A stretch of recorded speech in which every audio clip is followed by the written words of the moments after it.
The gospel in power. Then shall the end come. என்கிற செய்தியின் தமிழாக்கம்.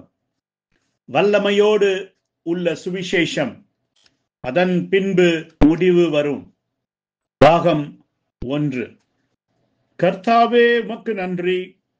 அதே பரிசுத்த ஆவியின் சூழ்நிலையோடு உம்முடைய பலமுள்ள ஆவியானவர் இங்கே இறங்கி வந்ததற்காக உமக்கு நன்றி. நாங்கள் உமக்கு துதியையும் கனத்தையும் மகிமையும் ஏறெடுக்கிறோம். கர்த்தாவே உமக்கு நன்றி. பரிசுத்த ஆவியின் சந்தோஷத்திற்காகவும் உம்முடைய வார்த்தையின் மூலமாக நாங்கள் உணர்கிற சந்தோஷத்திற்காகவும், ஏனென்றால் நிச்சயமாகவே உம்முடைய வார்த்தையின் உட்பிரவேசம் எங்களுக்கு சந்தோஷத்தை கொடுக்கிறது. மேலும் கடந்த இரவு பிரசங்கிக்கப்பட்ட வார்த்தையிலிருந்து வந்த அந்த சந்தோஷத்திற்காக நாங்கள் உமக்கு நன்றிகளை ஏறெடுக்கிறோம். இன்று இரவும் கூட முன்னதாகவே நாங்கள் உமக்கு நன்றிகளை ஏறெடுக்கிறோம். ஏனென்றால் ஓ கர்த்தாவே, நாங்கள் உம்முடைய வாக்கு தத்தத்தை நோக்கி பார்க்கிறோம். மேலும் உம்முடைய பிள்ளைகளாயிருக்கிற நாங்கள் உம்முடைய வாக்கு தத்தங்களை குறித்து பேசும் பொழுது சந்தோஷமாக உணர்கிறோம். அது இந்த உலகம் முழுவதும் உள்ள உம்முடைய ஜனங்களுக்காக என்ன செய்து முடிக்கப் போகிறது என்பதை அறியும் பொழுது அது எங்களுக்கு சந்தோஷத்தை கொடுக்கிறது. உம்முடைய பிள்ளைகளை ஆசீர்வதியும், வார்த்தையை ஆசீர்வதியும். இன்றிரவில் நீர் உம்முடைய சொந்த வெளியேறப்பெற்ற சித்தத்தை உடையவராக இருப்பீராக. இயேசு கிறிஸ்துவின் நாமத்தில் நன்றி அறிதலோடு கூட ஜெபிக்கிறோம். ஆமேன். ஆமேன் என்றால் அப்படியே ஆக கடவது என்று பொருள். உம்முடைய வல்லமையை அனுப்பும் கர்த்தாவே, அது அப்படியே ஆக கடவது. வெள்ளியும் பொன்னும் என்னிடத்தில் இல்லை, என்னிடத்தில் உள்ளதை நான் உனக்கு தருகிறேன். இயேசு கிறிஸ்துவின் நாமத்தில் எழுந்து நட. அதைத்தான் நாங்கள் எதிர்பார்த்து கொண்டிருக்கிறோம். தேவன் காட்சியில் நகர்வதை காண நாங்கள் வாஞ்சிக்கிறோம். அவருடைய கிருபைக்காகவும் இரக்கத்திற்காகவும் அவருக்கு நன்றி சொல்லுங்கள். கர்த்தருக்காக நாங்கள் நன்றியுள்ளவர்களாயிருக்கிறோம். மீண்டுமாக இன்று இரவிலே ஒரு சிறு செய்தியை நாங்கள் உடையவர்களாக இருக்கிறோம். கர்த்தருக்கு சித்தமானால் இன்று இரவிலே அவர் வந்து நம்மை வெகுவாய் ஆசீர்வதிப்பாராக. இப்பொழுது நான் மத்தேயு 24 அதிகாரம் 11 வசனத்தை வாசிக்கிறேன். அநேக கள்ள தீர்க்கதரிசிகளும் எழும்பி அநேகரை வஞ்சிப்பார்கள். அக்கிரமம் மிகுதியாவதினால் அநேகருடைய அன்பு தணிந்து போம். முடிவு பரியந்தம் நிலை நிற்பவனே ரட்சிக்கப்படுவான். ராஜ்யத்தினுடைய இந்த சுவிசேஷம் பூலோகம் எங்குமுள்ள சகல ஜாதிகளுக்கும் சாட்சியாக பிரசங்கிக்கப்படும். அப்பொழுது முடிவு வரும். ஆமேன். ஆமேன் என்பதற்கு அப்படியே ஆக கடவது என்று பொருள். நான் தேவனுடைய வாக்கு தத்தங்களை விசுவாசிக்கிறேன். இப்பொழுது 1 தெசலோனிக்கேயர் 1 அதிகாரம் 5 வசனம். எங்கள் சுவிசேஷம் உங்களிடத்தில் வசனத்தோடே மாத்திரமல்ல, வல்லமையோடும் பரிசுத்த ஆவியோடும் முழு நிச்சயத்தோடும் வந்தது. நாங்களும் உங்களுக்குள்ளே இருந்தபோது உங்கள் நிமித்தம் எப்படிப்பட்டவர்களாய் இருந்தோம் என்று அறிந்திருக்கிறீர்களே. இப்பொழுது 2 தீமோத்தேயு 3:5. தேவ பக்தியின் வேஷத்தை தரித்து அதன் பலனை மறுதரிக்கிறவர்களாயும் இருப்பார்கள். இப்படிப்பட்டவர்களை நீ விட்டு விலகு.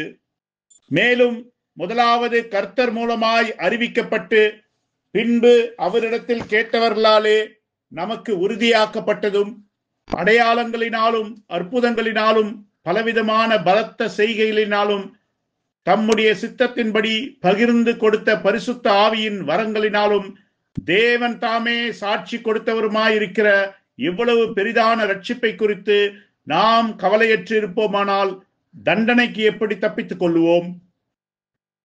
எபிரேயர் 2 அதிகாரம் 3-4 வசனங்கள்.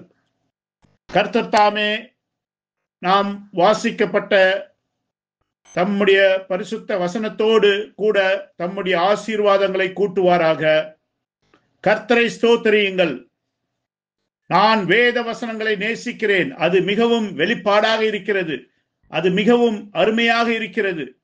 தேவனுடைய வார்த்தையை பிரசங்கிக்கிற எந்த ஒரு பிரசங்கியாவது தான் பிரசங்கிக்கிற அந்த வார்த்தையை திரும்பவும் வேத வசனங்களில் பொருத்தி காட்ட முடியாவிட்டால் அவனுக்கு பிரசங்க பீடத்தின் பின்னால் எந்த உரிமையும் இல்லை என்று தேவனுடைய தீர்க்கதரிசி கூறுகிறார். அவர் சொன்னார், நம்முடைய வார்த்தைகள் விழுந்து போகும், ஆனால் அவருடைய வார்த்தைகளோ ஒரு காலும் விழுந்து போகாது என்று.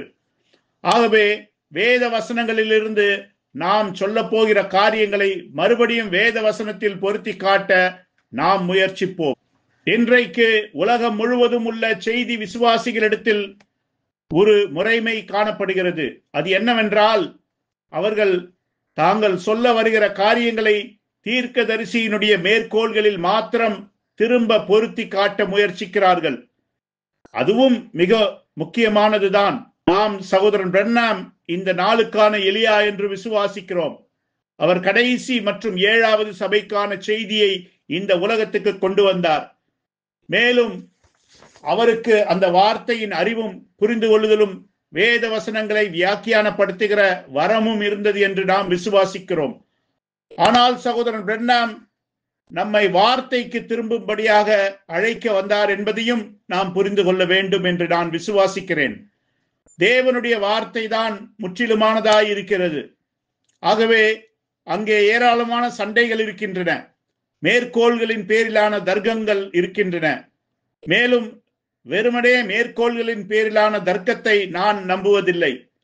நான் சகோதரன் பிரண்ணாம் சொன்ன காரியங்களை திரும்பவும் வேத வசனங்களில் பொருத்தி காட்டுகிறதை நான் விசுவாசிக்கிறேன். ஆகவே வேத வசனங்களில் இந்த காரியங்களை நாம் புரிந்து கொண்டு செய்திகளிலும் மேற்கோள்களிலும் அதை பொருத்தி பார்க்கும் பொழுது அப்பொழுது நமக்கு ஒரு திடமான அஸ்திபாரம் கிடைக்கிறது.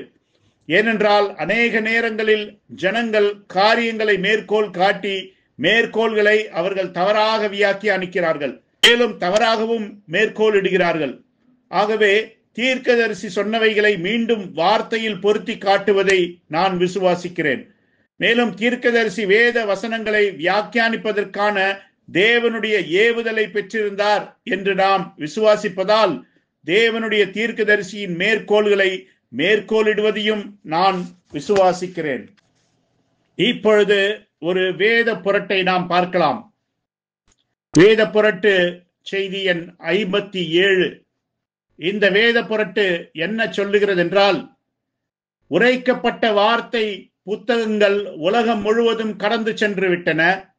அந்த மகத்தான கட்டளை செய்து முடிக்கப்பட்டு விட்டது. அந்த அறுவடையானது உரைக்கப்பட்ட வார்த்தையின் புத்தகங்கள் மூலமாக பெரும்பாலும் அறுக்கப்பட்டு விட்டது. இப்பொழுது எடுத்துக்கொள்ளப்படுதல் எந்த நாளிலும் சம்பவிக்கலாம்.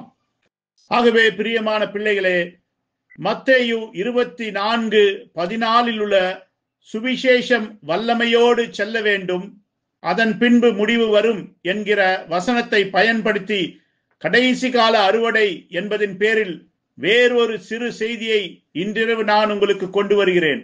நான் என்ன சொல்லுகிறேன் என்றால், முடிவு வருவதற்கு முன்பாக இந்த உலகம் வல்லமையோடு உள்ள சுவிசேஷத்தை காண வேண்டும் என்று.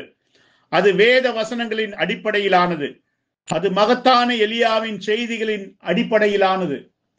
ஸ்தாபனங்களிலும் உலகம் முழுவதிலும் உள்ள பக்தி மார்க்கத்தில் உள்ள ஜனங்கள் உட்கார்ந்து கொண்டு விசேஷமாக அவர்கள் சபைக்கு வந்து வேத வசனங்களை கேள்விப்பட்டு ஞானஸ்நானம் பெற்றுக் கொள்கிறார்கள்.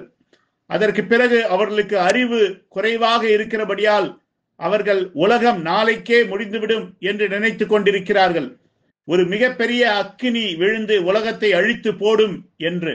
ஆனால் இங்கே நமக்கு மிகவும் ஒரு பிரத்யேகமான வேத வசனம் இருக்கிறது. அந்த வேத வசனமானது ஒரு தீர்க்க தரிசனமாக இருக்கிறது. மேலும் அது என்ன சொல்லுகிறது என்றால், இந்த ராஜ்யத்தின் சுவிசேஷமானது உலகம் முழுவதும் உள்ள எல்லா ஜனங்களுக்கும் சாட்சியாக பிரசங்கிக்கப்படும். அதன் பிறகு முடிவு வரும். ஆகையால் நான் என்னுடைய வேத வசனங்களில் இவ்வாறு வாசிக்கிறேன், அதாவது முடிவு வருவதற்கு முன்பாக சுவிசேஷமானது உலகம் முழுவதும் சாட்சியாக பிரசங்கிக்கப்பட வேண்டும் என்று. இப்பொழுது இது மத்தேயு 24 எடுக்கப்பட்டது. மேலும் வேதம் வாசிக்கிற எல்லாருக்குமே தெரியும், மத்தேயு 24 மற்றும் லூக்கா 21, இன்னும் புதிய ஏற்பாட்டின் அநேக வேத வசனங்கள் ஒரு தீர்க்க தரிசனத்தை குறித்து பேசுகிறது என்றும், விசேஷமாக மத்தேயு 24ஆம் அதிகாரம் அது நம்முடைய கர்த்தர் தீர்க்க தரிசனம் உரைப்பது. அவர் எருசலேமின் பாழ்கடிப்புகளை குறித்து தீர்க்க தரிசனம் உரைத்தார். அங்கிருந்த தேவாலயம் இடிக்கப்படுவதை குறித்து அவர் தீர்க்க தரிசனம் உரைத்தார். மேலும் கடைசி கால அடையாளத்தை குறித்த ஒரு கேள்விக்கு அவர் பதிலளிக்கும் பொழுது அவர் சொன்னார், அந்த கடைசி காலத்தை குறித்த அடையாளங்களை குறித்து சொன்னார். கள்ள தீர்க்கதரிசிகளுக்கு எச்சரிக்கையாயிருங்கள் என்று. ஏனென்றால் அநேக கள்ள தீர்க்கதரிசிகள் எழும்பி அநேகரை வஞ்சிப்பார்கள் என்று. கடைசி காலத்துக்கான வேறொரு அடையாளம் என்னவென்றால், ஒருவரை ஒருவர் நேசிக்க வேண்டிய கிறிஸ்தவ மக்கள் அவர்களில் அநேகருடைய அன்பு தணிந்து போகும் என்றும், உபத்திரவம் மிகுதியாகிறதுனால் அவர்கள் ஒருவரையொருவர் பகைப்பார்கள் என்றும் சொன்னார். மேலும் கடைசி காலத்தில் காலமானது மிகவும் சோதிக்கிறதா இருக்கும் என்று அவர் சொன்னார். கடைசி வரை நிலை நிற்பவனே ரட்சிக்கப்படுவான் என்றும் சொன்னார்.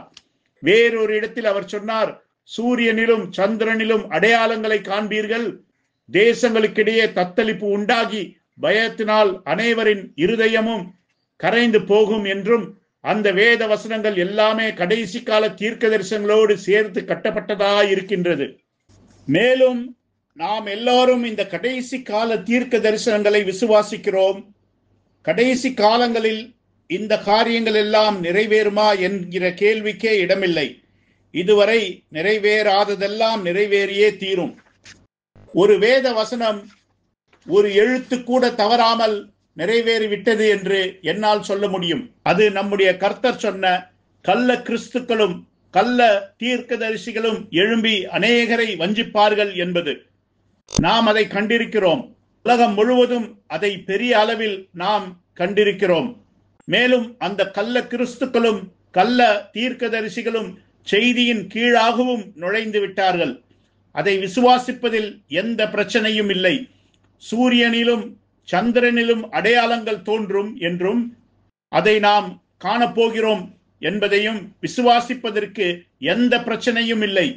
தேசங்களுக்கிடையே தத்தளிப்பு உண்டாகி இருக்கிறதை நாம் ஏற்கனவே பார்த்திருக்கிறோம். அத்திமரம் துளிர் விடுகிறதை நாம் பார்த்திருக்கிறோம்.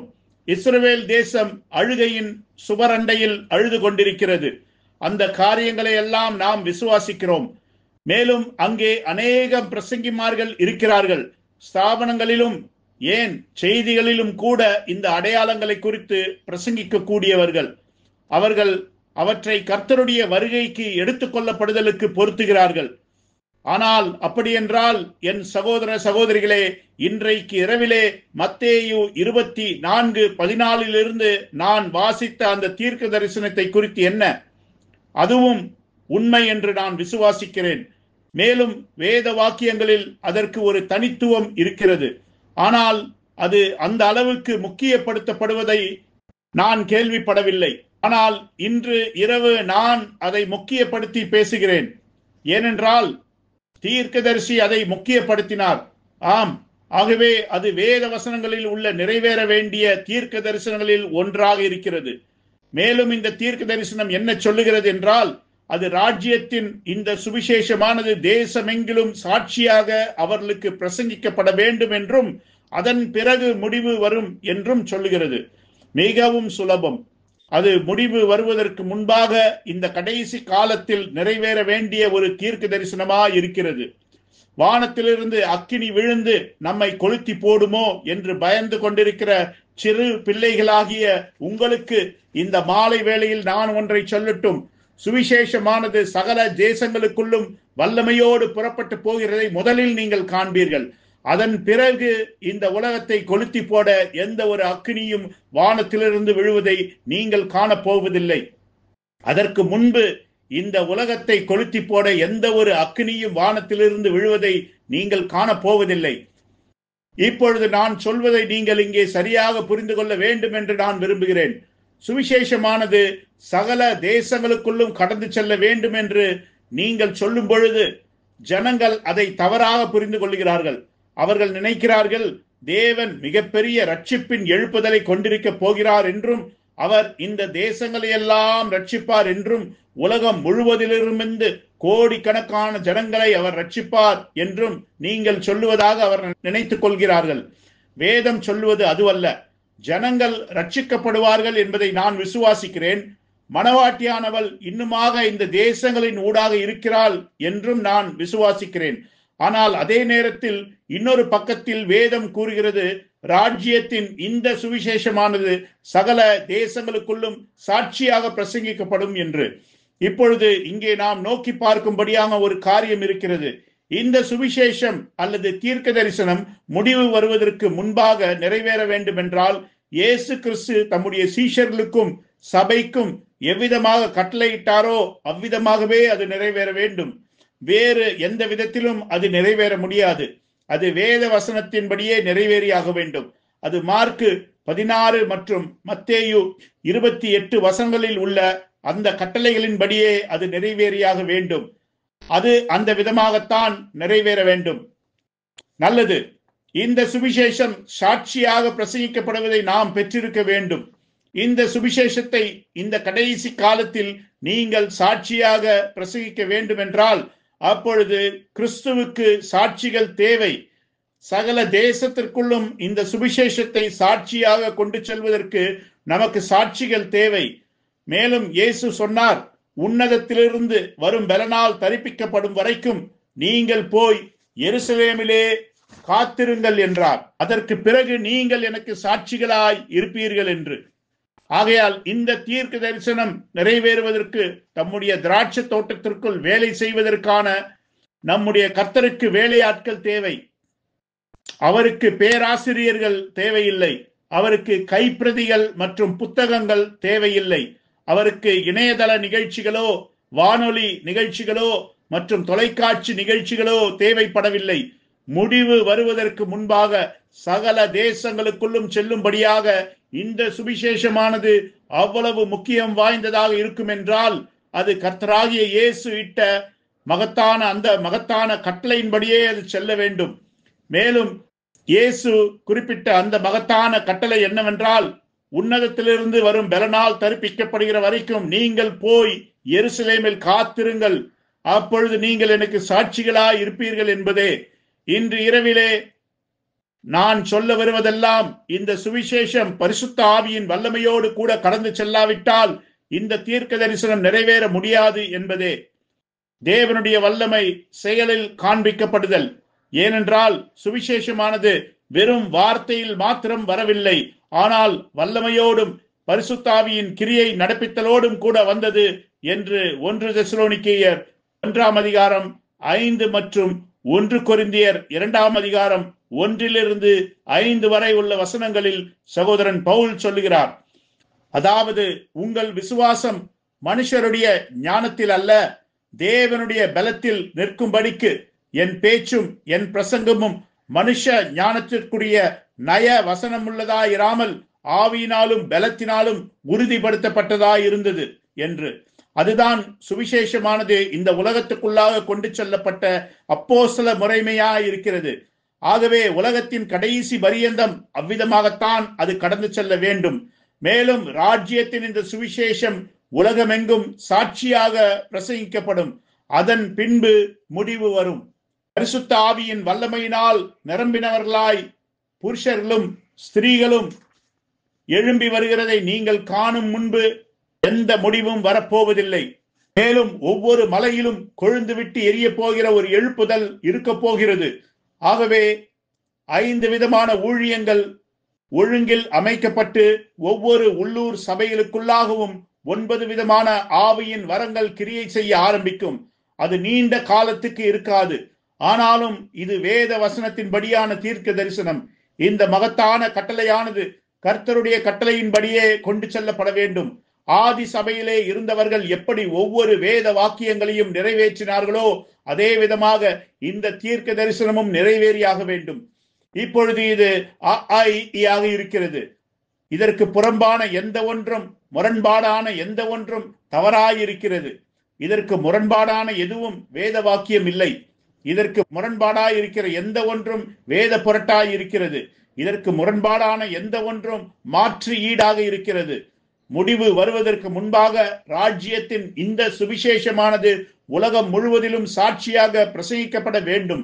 இப்பொழுது ஸ்தாபனங்கள், சபைகள், வேதாகம பள்ளிகள் மற்றும் மூளை அறிவு பெருத்த மனிதர்கள் அவர்கள் கிட்டத்தட்ட பூமி முழுவதையும் சுவிசேஷத்தினால் நிரப்பிவிட்டதாக சொல்லிக் கொள்கிறார்கள். அவர்கள் ஏற்கனவே கர்த்தருடைய தீர்க்க தரிசனத்தை நிறைவேற்றி விட்டதாக சொல்லிக் கொள்கிறார்கள்.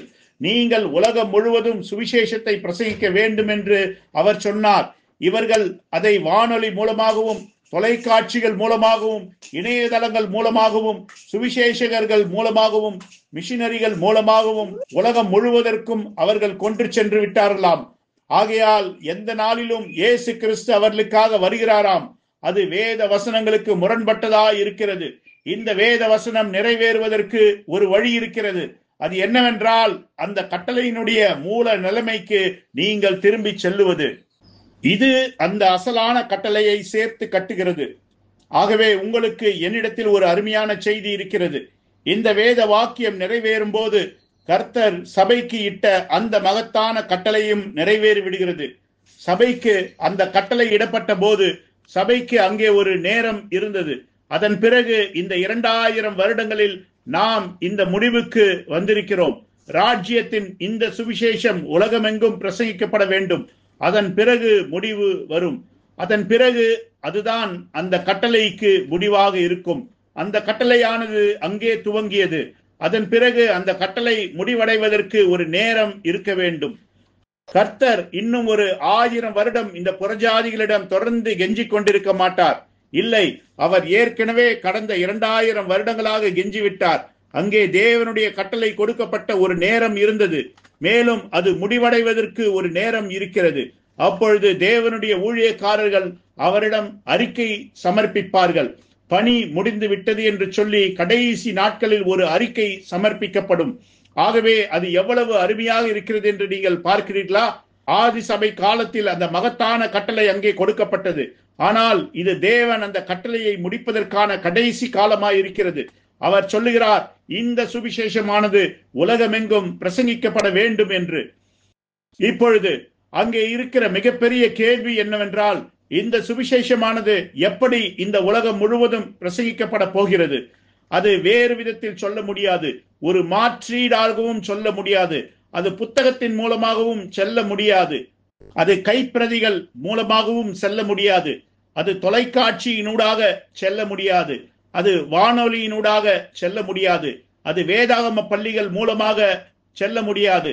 அது மூளை அறிவு சார்ந்த காரியங்களினாலும் கொண்டு செல்ல முடியாது. அது முதலில் எந்த விதத்தில் சென்றதோ அதே விதத்தில் தான் செல்ல வேண்டும். ஏனென்றால் பெந்தேகோஸ்தே என்பது அதற்கான தராதரமாய் இருக்கிறது.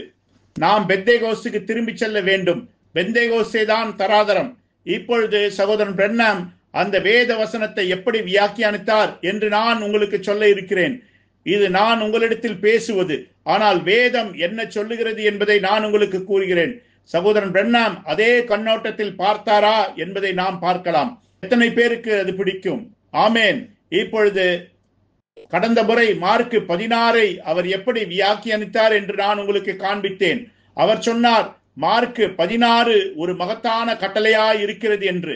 மேலும் அவர் சுவிசேஷமானது அடையாளங்கள், அற்புதங்கள் மற்றும் அதிசயங்களை கொண்டு நிரூபிக்கப்படவில்லை என்றால் அப்பொழுது சுவிசேஷமே பிரசங்கிக்கப்படவில்லை என்று அர்த்தம் என்றும், சுவிசேஷமானது வல்லமையோடும் பரிசுத்த ஆவியின் கிரியை நடப்பித்தலோடும் செல்ல வேண்டும் என்றும் கூறினார்.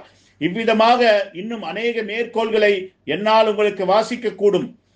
இப்பொழுது சகோதரன் பிரென்னாம் நான் என்ன கூறுகிறேனோ அதே கூறுகிறாரா என்று நாம் பார்ப்போம்.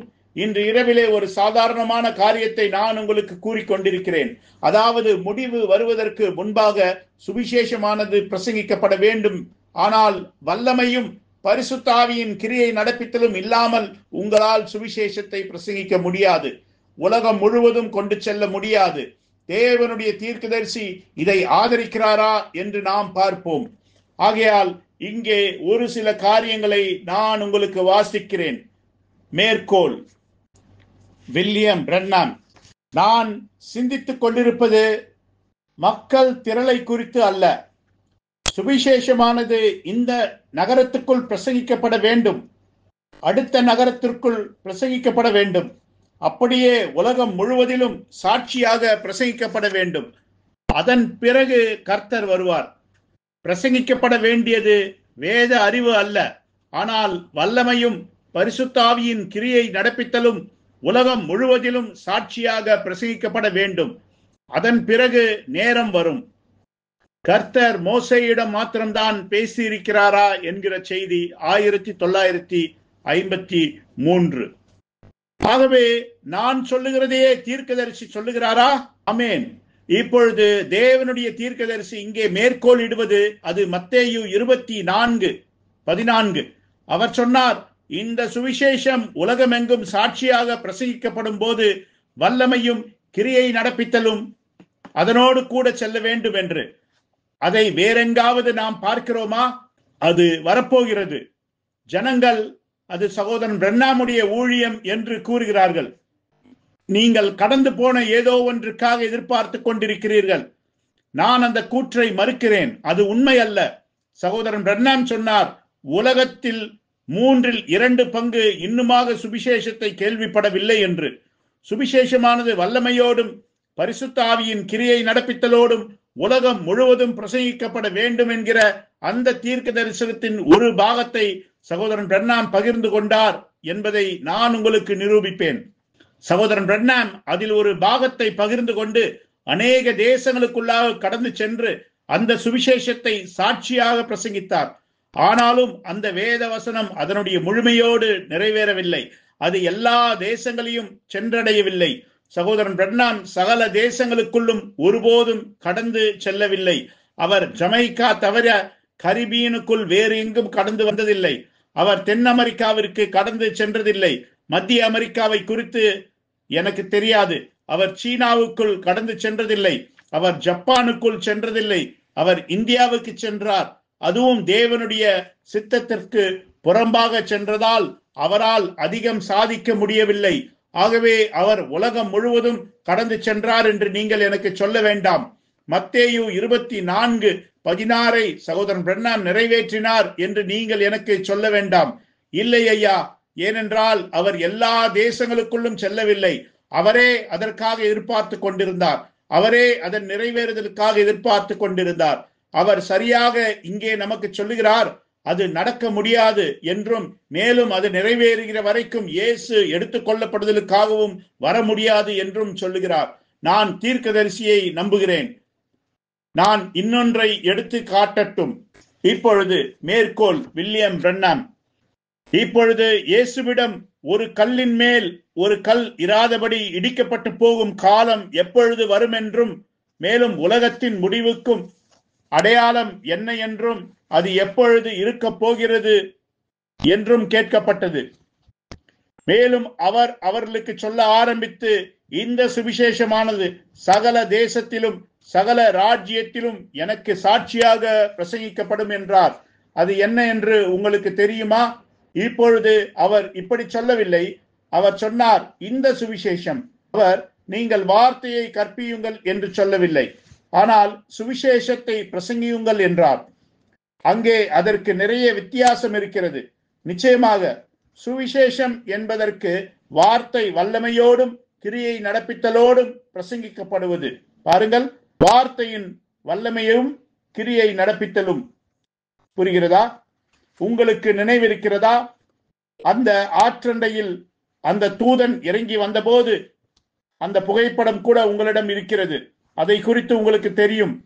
அது அங்கே அதை சொன்ன பொழுது 1933 என்னுடைய முதல் குழுவிற்கு அங்கே நான் ஞானஸ்நானம் கொடுத்து கொண்டிருந்த பொழுது, அதாவது இந்த செய்தி உலகத்தை துடைத்து கொண்டு செல்லும், மேலும் ஒவ்வொரு தேசத்திற்குள்ளும் எழுப்புதல் போய்க் கொண்டிருக்கும் என்று சொன்னது. அவர்கள் அதே போல ஒவ்வொரு இடங்களிலும் அதை பெற்றிருந்தனர். பாருங்கள், நிச்சயமாக தெரிந்து கொள்ளப்பட்டவர்களை வெளியே இழுத்தல், அது சரி. இந்த சுவிசேஷம் பிரசங்கிக்கப்படும். அவருடைய வருகையின் அடையாளம் என்கிறதான செய்தி 1962. சகோதரன் பிரண்ணாம் சரியாக அந்த மத்தேயு 24:14 வசனத்தில் தன்னையே பொருத்திக் கொள்ளுகிறார். ஆம், ஏனென்றால் அவர் சொன்னார் 1933 ஆரம்பித்தது என்று. அந்த தூதன் இறங்கி வந்த பொழுது, சகோதர சகோதரிகளே, சகோதரன் பிரண்ணாம் ஆரம்பித்த அந்த காரியம் அதை மனவாட்டி முடித்து வைக்க வேண்டும். ஏனென்றால் அந்த கட்டளையானது ஒரு தனி மனிதனுக்கு கொடுக்கப்படவில்லை, அது ஜீவனுள்ள தேவனுடைய சபைக்கு கொடுக்கப்பட்டது. நான் ஒரு ஜீவனுள்ள சுவிசேஷத்தில் நம்பிக்கை கொண்டுள்ளேன். நான் அற்புதங்கள் மற்றும் அடையாளங்கள் மற்றும் அதிசயங்கள் செய்து செய்தியை நிரூபித்து காண்பிக்கிற ஒரு சுவிசேஷம் இந்த நாட்களில் ஒன்றில் இருக்கும் என்று விசுவாசிக்கிறேன். தேவனுடைய தீர்க்கதரிசி சொன்னார், இந்த நாட்களில் ஒன்றில் தேவன் என்னை இந்த வனாந்தரத்திலிருந்து எடுத்துக் கொள்வார், ஆனால் செய்தியோ தொடர்ந்து ஜீவிக்கும் என்று. ஆம், மோசே வனாந்தரத்திலிருந்து போய்விட்டது போல இவரும் வனாந்தரத்தில் விட்டு போய்விட்டார். ஆகவே காட்சியில் அடுத்து உள்ள காரியம் செய்தியானது தொடர்ந்து ஜீவிக்க வேண்டும் என்பது. இப்பொழுது மேற்கோள் வில்லியம் பிரண்ணாம். ஆமையா, நமக்கு இன்னுமாக ஏணியின் ஒவ்வொரு படிக்கட்டும் தேவைப்படுகிறது, ஒவ்வொரு படிக்கல்லும் நமக்கு ஒவ்வொன்றும் தேவைப்படுகிறது. அப்படியே சரியாக கட்டிடமானது இன்னுமாக கட்டப்பட்டு கொண்டிருக்கிறது. அது கட்டி முடிக்கப்படும் பொழுது இந்த சுவிசேஷம் சகல பாஷையிலும் சகல ஜாதியிலும் சகல தேசத்திலும் பிரசங்கிக்கப்படுகிறது. அதன் பிறகு இயேசு வருவார். அது சரி, இப்பொழுது நமக்கு ஏராளமான கைப்பிரதிகள் விநியோகித்தலும் வேத அறிவை உலகம் முழுவதும் பரப்புவதும் இருக்கிறது. ஆனால் சுவிசேஷம் என்பது முற்றிலும் வேதாகமம் அல்ல. வேதாகமம் என்பது பவுல் சொன்னான், சுவிசேஷம் வெறும் வார்த்தையில் மாத்திரம் எங்களிடத்தில் வரவில்லை, ஆனால் வல்லமையோடும் பரிசுத்த ஆவியின் கிரியை நடப்பித்தலோடும் வந்தது என்று சொன்னான். பிறகு நீங்கள் உலகமெங்கும் போய் சர்வ சிருஷ்டிக்கும் சுவிசேஷத்தை பிரசங்கியுங்கள் என்று இயேசு சொன்ன பொழுது, அப்பொழுது அவர் உலகமெங்கும் போய் தேவனுடைய வல்லமையை சர்வ சிருஷ்டிக்கும் கிரியையில் செய்து காண்பியுங்கள் என்று சொன்னார். விசுவாசத்துக்காக ஊக்கமாக போராடுதல் என்கிறதான செய்தி 1953. நான் அப்படியே சரியாக தேவனுடைய தீர்க்கதரிசி சொன்னதை விசுவாசிக்கிறேன். அதாவது அவர் சொன்னார், இயேசு சுவிசேஷத்தை உலகமெங்கும் கொண்டு செல்லுங்கள் என்று சொன்ன பொழுது அவர் கைப்பிரதிகளை விநியோகிக்கும்படியோ புத்தகங்களை அல்லது ஒளிநாடாக்களை விநியோகிக்கும்படியோ அந்த அர்த்தத்தில் சொல்லவில்லை என்றார். அதாவது சுவிசேஷத்தை கிரியையில் காண்பிக்க வேண்டும் என்று அவர் சொன்னார். இப்பொழுது அந்த மகத்தான கட்டளையை ஜனங்கள் மாற்றி போட்டு விட்டனர். அந்த மகத்தான கட்டளையானது வல்லமையோடும் அடையாளங்களோடும் அற்புதங்களோடும் தேவனுடைய வார்த்தையை உறுதிப்படுத்த வேண்டும், சுவிசேஷத்தை தேசமெங்கிலும் உறுதிப்படுத்த வேண்டும். அவர்களோ அதை மாற்றி விட்டார்கள். அவர்கள் அந்த விதத்தில் அதை மாற்றி போட்டு விட்டார்கள். தேவனுடைய சித்தத்தின்படி கொண்டு செல்லப்பட வேண்டிய சுவிசேஷத்தை மாற்றி வேறு விதத்தில் அதை கொண்டு செல்வது என்பது வேத புரட்டாக இருக்கிறது. தேவனுடைய வல்லமையை மறுதலித்து அது புத்தகங்கள் மூலமாக மாத்திரமே கொண்டு செல்லப்பட வேண்டும், கைப்பிரதிகள் மூலமாகவும் வானொலி நிகழ்ச்சிகள் மூலமாகவும் இணையதள நிகழ்ச்சிகள் மூலமாகவும் தொலைக்காட்சி நிகழ்ச்சிகள் மூலமாகவும் மாத்திரமே கொண்டு செல்லப்பட வேண்டும் என்று போதிப்பது அது உன்னை ஒரு வேத புரட்டனாக ஆக்குகிறது. ஏனென்றால் வேதம் சொல்லுகிறது, தேவனுடைய வல்லமையை மறுதலிக்கிற எவனும் 2 தீமோத்தேயு 3ஆம் அதிகாரத்தின்படி ஒரு கோழை என்று சொல்லுகிறது. மேலும் அப்படிப்பட்டவர்களை விட்டு விலக வேண்டும் என்று வேதம் சொல்லுகிறது. கடந்த இரவிலே அந்த மேற்கோளை நான் உங்களுக்கு வாசித்து காண்பித்தேன். அங்கு தேவனுடைய தீர்க்கதரிசி அந்த வேத வசனத்தை ஸ்தாபனங்களுக்கு எதிராக மேற்கோளிட்டு காட்டி அவர் சொல்லுகிறார், நீங்கள் தேவனுடைய வல்லமையை மறுதலிக்கிற காரணத்தினாலே நான் உங்களை விட்டு விலகுகிறேன் என்று. அங்கேதான் நாம் இருக்கிறோம். ஆகவே ஸ்தாபனங்களும் வானொலி நிகழ்ச்சிகளும் தொலைக்காட்சி நிகழ்ச்சிகளும் மற்றும் கல்வி அறிவு சார்ந்த சொற்பொழிவும் சுவிசேஷம் அல்ல. இல்லை, முடிவு வருவதற்கு முன்பாக உண்மையான சுவிசேஷம் உலகம் முழுவதிலும் பிரசங்கிக்கப்பட வேண்டும். மேலும் நிச்சயமாக நாமும் சகோதரன் பிரண்ணாமோடு சேர்ந்து அது வார்த்தையோடும் வல்லமையோடும் கொண்டு செல்லப்பட வேண்டும் என்று விசுவாசிக்கிறோம். அது வார்த்தையோடும் பரிசுத்த ஆவியின் வல்லமையோடும் செல்ல வேண்டும். இப்பொழுது அநேக மக்கள் சகோதரன் பிரண்ணாம் மூலமாக இன்றைக்கு நமக்கு வந்திருக்கிற அந்த சுவிசேஷம் அதுதான் வார்த்தை என்று. அது சரிதான். ஆனால் அதுதான் இன்று உலகம் முழுவதும் சென்று கொண்டிருக்கிறது என்றும் சீக்கிரத்தில் அது முழு உலகத்தையும் சென்றடைந்து விடும் என்றும் அதன் பிறகு எடுத்துக் கொள்ளப்படுதல் சம்பவிக்கும் என்றும் சொல்லுகிறீர்கள். நான் அதை மறுக்கிறேன். அது ஒரு வஞ்சனை என்று நான் மறுக்கிறேன். அது ஒரு பொய் என்று நான் மறுக்கிறேன்.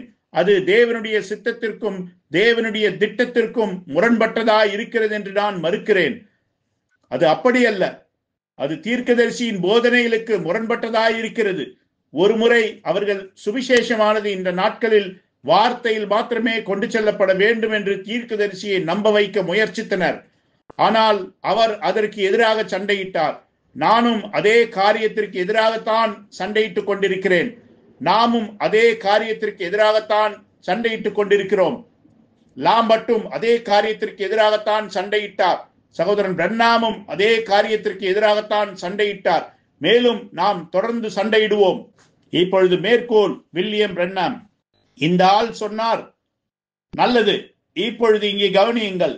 அவர் சொன்னார் அந்த மகத்தான காரியங்கள், அதாவது இயேசுவால் உலகம் முழுவதும் அந்த சுவிசேஷத்தை பிரசங்கிக்க முடியவில்லை என்று சொல்லி, நாங்களோ சுவிசேஷத்தை உலகம் முழுவதும் பிரசங்கிக்கிற அந்த மகத்தான காரியங்களை செய்திருக்கிறோம் என்று. நான் கேட்டேன், சுவிசேஷம் என்றால் என்ன என்று. அதற்கு அவர் சொன்னார், அது அது அந்த வார்த்தை தான், அது அந்த வார்த்தை. நான் சொன்னேன், என் சகோதரனே, அது முழுவதும் அதுவல்ல என்று. பிறகு நான் சொன்னேன், வேத வசனம் அப்படி சொல்லவில்லை என்று. அவர் சொன்னார், ஓ நல்லது சங்கை பிரண்ணாம். நான் சொன்னேன், ஓ இல்லை, பவுல் சொன்னார், சுவிசேஷம் எங்களிடத்தில் வெறும் வார்த்தையில் மாத்திரம் வரவில்லை, ஆனால் வல்லமையோடும் பரிசுத்தாவியின் கிரியை நடப்பித்தலோடும் வந்தது என்று.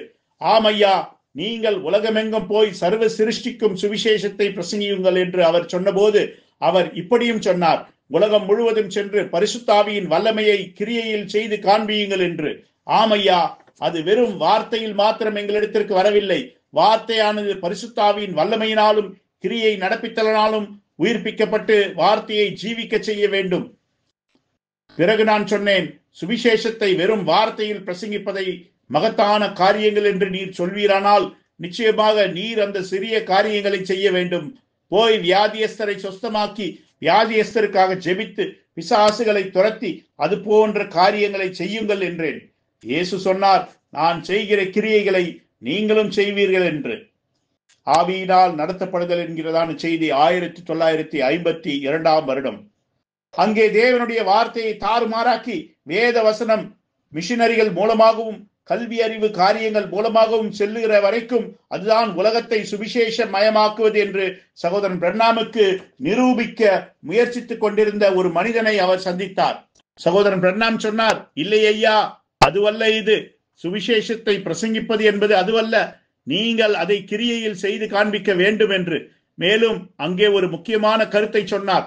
அவர் சொன்னார், சகோதரன் பிரண்ணாம், வார்த்தையானது அற்புதங்களையும் அடையாளங்களையும் காட்டிலும் மகத்தானது என்று. மேலும் அவர் சொன்னார், இதை காட்டிலும் மகத்தான கிரியைகளை நீங்கள் செய்வீர்கள் என்று இயேசு சொன்ன பொழுது அவர் சுவிசேஷத்தை அசலான வார்த்தையின் மூலம் உலகம் முழுவதும் கொண்டு செல்வதை குறித்துதான் மகத்தான கிரியைகள் என்று அவர் குறிப்பிட்டார் என்றார். சகோதரன் பிரண்ணாம் சொன்னார், வேத வசனங்களையும் எழுத்துக்களையும் உலகம் முழுவதிலும் கொண்டு செல்வது அதுதான் மகத்தான கிரியைகளாய் இருக்கும் என்றால் அப்பொழுது நிச்சயமாக சிறிய கிரியைகளையும் கூட நீங்கள் செய்தாக வேண்டும் என்று. அவர் சொன்னார், சிறிய கிரியைகள் என்பது பிசாசுகளை துரத்துவதும் அந்நிய பாஷையில் பேசுவதும் மேலும் மகத்தான அடையாளங்களையும் அற்புதங்களையும் செய்வதும் என்றார். அங்கே அந்த தீர்க்கதரிசியிடம் ஒவ்வொரு காயத்தின் மேலும் போடுவதற்கான ஒரு மருந்து பட்டை அவரிடம் இருந்தது. ஆம், அநேக காயப்பட்ட கால்களை உடைய மனிதர்களையும் முழுவதும் பலவீனங்களால் நிறைந்த மனிதர்களையும் அவர் சந்தித்தார். ஆமையா. இப்பொழுது மேற்கோள் வில்லியம் பிரண்ணாம். எப்படி நாம் அதை வாசிப்பின் மூலமாகவும் எழுதுவதன் மூலமாகவும் கணிதங்களின் மூலமாகவும் செய்ய முடியும்? இயேசு சொன்னார், நீங்கள் உலகமெங்கும் போய் சுவிசேஷத்தை பிரசங்கியுங்கள் என்று. படிக்க கற்றுக் கொடுங்கள், எழுத கற்றுக் கொடுங்கள், கணக்கு போட கற்றுக் கொடுங்கள் என்று அவர் சொல்லவில்லை. சுவிசேஷத்தை பிரசங்கியுங்கள் என்று சொன்னார். சுவிசேஷம் என்றால் என்ன? சுவிசேஷம் என்பது பரிசுத்த ஆவியின் வல்லமையும் கிரியை நடப்பித்தலுமாய் இருக்கிறது. அடுத்த வார்த்தையை கவனியுங்கள். விசுவாசிக்கிறவர்களால் நடக்கும் அடையாளங்களாவன. ஆதி முதல் அபிதமாக இருக்கவில்லை என்கிறதான செய்தி 1960 வருடம். அது தேவனுடைய வார்த்தை. ஆகவே அது ஒரு அறிவு சார்ந்த சுவிசேஷம் அல்ல, அது வாசிப்பு அல்ல, அது எழுதுவது அல்ல, அது நீங்கள் வெளியே சென்று மக்களுக்கு கொடுக்கும் ஒரு விதமான கைப்பிரதி விநியோகித்தலும் அல்ல. நீங்கள் சுவிசேஷத்தை பிரசங்கித்தாக வேண்டும். அதை அடையாளங்களும் அற்புதங்களும் அதிசயங்களும் பின்தொடர வேண்டும். இப்பொழுது நீங்கள் தேவனுடைய வல்லமையால் தரிப்பிக்கப்படாத வரைக்கும் அதை எப்படி செய்ய போகிறீர்கள்? ஆம், நீங்கள் தேவனுடைய வல்லமையினால் தரிப்பிக்கப்பட வேண்டும். நல்லது, இதை கேளுங்கள். மேற்கோள் வில்லியம் பிரண்ணாம். நான் அந்த சிறு பையனிடத்திலும் பெண்ணிடத்திலும் சொன்னேன். நான் சொன்னேன், நீங்கள் அங்கேயே உங்கள் வீட்டில் இருந்து கொண்டு உங்கள் தாயாருக்கு தட்டுகளை கழுவி கொடுத்து குழந்தைகளை பார்த்து கொண்டு உதவி செய்ய வேண்டும். அதுதான் மிகவும் சரி. நீங்கள் அங்கே திரும்பி சென்று உங்கள் வீட்டுக்கு அருகில் உள்ள உங்கள் உள்ளூர் மக்களுக்கு சில வார்த்தைகளை சொல்லுங்கள். ஜனங்கள் ஒரு நடன நிகழ்ச்சிக்கு செல்லும் பொழுது அவர்களுக்கு சில கைப்பிரதிகளை கொடுக்கிறீர்கள். பாவம் வலது கைக்கும் இடது கைக்கும் வித்தியாசம் தெரியாத அந்த உள்ளூர் வாசிகளுக்கு நீங்கள் கொடுக்கும் கைப்பிரதியை குறித்து என்ன தெரிய போகிறது? நான் மிகவும் பரிதாபமாக தேவனை தோற்று போக செய்து விட்டோம்.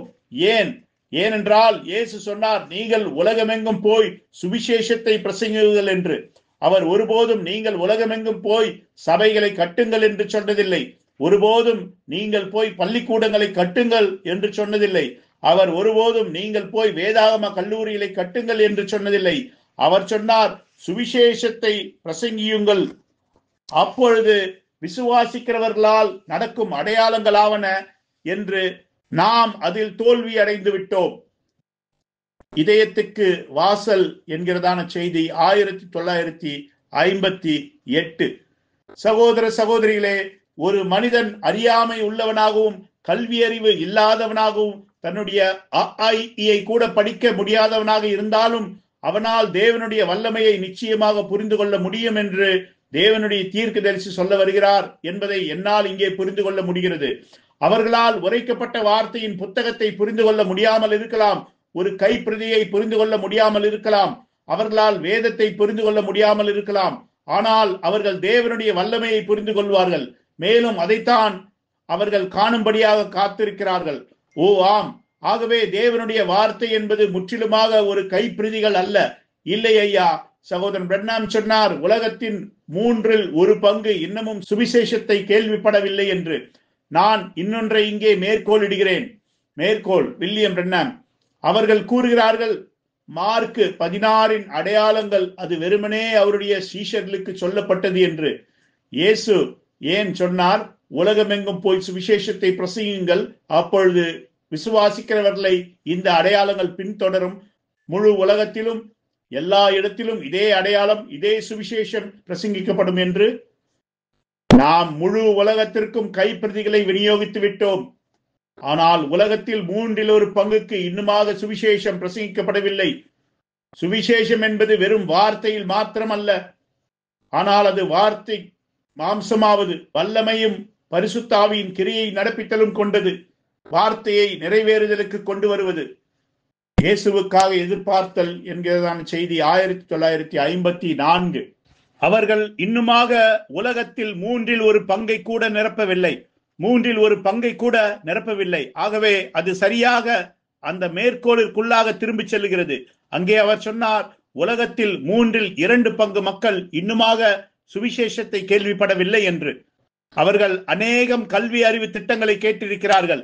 எனக்கு நிச்சயமாக தெரியும், அவர்கள் அந்த சுவிசேஷகனுடைய தொலைக்காட்சி நிகழ்ச்சிகளை பார்த்திருக்கிறார்கள். அவர்கள் வானொலியில் கேட்டிருக்கிறார்கள்.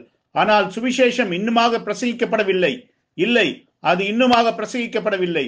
ஆகவே அங்கேதான் நாம் இருக்கிறோம். சுவிசேஷம் என்பது தேவனுடைய வார்த்தை மாத்திரம் அல்ல. சுவிசேஷம் என்பது முழுவதுமாக உலகத்தில் வேதாகமத்தை அனுப்புவது அல்ல. அது முழுவதுமாக கைப்பிரதிகளை அனுப்புவது மாத்திரமல்ல. அது முழுவதுமாக உரைக்கப்பட்ட வார்த்தையின் புத்தகங்களை அனுப்புவதும் அல்ல. நல்லது, நான் இப்பொழுது ஒரு காரியத்திற்குள்ளாக செல்ல போகிறேன். அது என்னவென்றால், என்னிடத்தில் வாசிக்கும்படியாக அநேக மேற்கோள்கள் இருக்கின்றன. மேலும் நாம் அப்படியே தொடர்ந்து செல்லும் பொழுது நீங்கள் அதை பார்க்கலாம். இப்பொழுது சகோதர சகோதரிகளே, தேவன் ஒரு மகத்தான தீர்க்கதரிசியாகிய மல்கியா 4 இந்த உலகத்திற்கு அனுப்பினார். அவர் சுவிசேஷத்தை கொண்டு செல்வதில் அசலான முறைமையை எடுத்துக்கொண்டார். தேவன் அவருக்கு அதை கொடுத்தார். அதுதான் அப்போஸ்தல முறைமை. இப்பொழுது அந்த அப்போஸ்தல முறைமை என்னவென்றால், வல்லமையையும் பரிசுத்த ஆவியின் கிரியை நடப்பித்தலும். அவர் இந்த முழு உலகத்திலும் அந்த சுவிசேஷத்தை எப்படி கொண்டு சென்றாரோ அதே விதமாகத்தான் சபையும் அந்த சுவிசேஷத்தை உலகம் முழுவதும் கொண்டு செல்ல வேண்டும் என்று அவர் சபைக்கு கற்பித்தார். அவர் ஸ்தாபன ஜனங்களுக்கு எதிராக சண்டையிட்டார். அவர் சுவிசேஷமானது புத்தகங்கள் வடிவில் மாத்திரமே கொண்டு செல்லப்பட வேண்டும், ஏனென்றால் அற்புதங்களின் நாட்கள் கடந்து போய்விட்டன என்றும், மார்க் 16 இன்றைய நாளுக்கு பொருந்தாது என்றும், பரிசுத்த யோவான் 14:12 அது அப்போஸ்தலருக்கு மாத்திரமே பொருந்தும் என்று சொல்லி வாதிட்ட கல்வி அறிவு சார்ந்த பெரிய மனிதர்களிடம் சண்டையிட்டார். சகோதரன் பிரென்னாம் ஊழிய களத்தில் இருந்த கடைசி நாள் வரைக்கும் இப்படி அவிசுவாசத்திற்கு எதிராக சண்டையிட வேண்டியவராக இருந்தார். செய்திகளை நன்றாக வாசித்து பாருங்கள். அங்கே சகோதரன் பிரென்னாமுக்கு இருந்த மிகப்பெரிய சண்டைகளை நீங்கள் பார்க்கலாம்.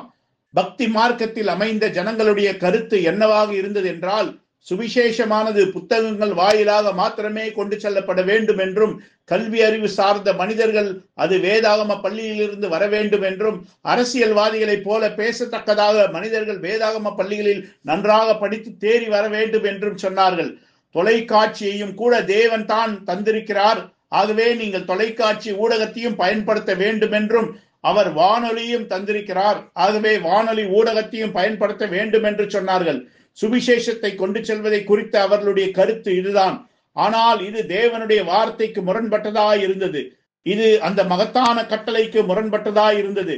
மேலும் அது மத்தேயு 23 மற்றும் மார்க் 16 உள்ள அந்த கட்டளைக்கு முரண்பட்டதாய் இருக்கின்ற காரணத்தால் தேவன் எலியா தீர்க்கதரிசியாகிய மல்கியா 4 மற்றும் வெளிப்படுத்தல் 10:7 அனுப்பின பொழுது அவர் அவரை வல்லமையோடும் பரிசுத்தாவியின் கிரியை நடப்பித்தலோடும் அனுப்பினார். ஏனென்றால் அதுதான் அசலான முறையாயிருந்தது. மேலும் சுவிசேஷத்தை கொண்டு செல்வதற்கான வேதாகம முறைமை அதுவாகத்தான் இருந்தது. அவர் ஒரு படிப்பில்லாத மனிதனாக இருந்தார். இருந்தபோதும் அவர் சுவிசேஷத்தை வல்லமையோடும் கொண்டு சென்றார். அவர்தான் வில்லியம் பிரன்னாம் என்கிற அந்த மனிதன். அந்த ஸ்தாபனங்களோடும் சபைகளோடும் சண்டையிட்டவர் அவரே. கல்வி அறிவு சார்ந்த சுவிசேஷத்திற்கு எதிராக சண்டையிட்டவர் அவர்தான். அவரேதான் இங்கே பேசிக் கொண்டிருக்கிறார். மேலும் அவர் சொன்னார், தேவனுடைய வல்லமையை ரூபகாடப்படுத்தாத வரை சுவிசேஷம் ஒருபோதும் பிரசங்கிக்கப்படவே இல்லை என்று. நான் மல்கியா 4 விசுவாசிக்கிறேன்.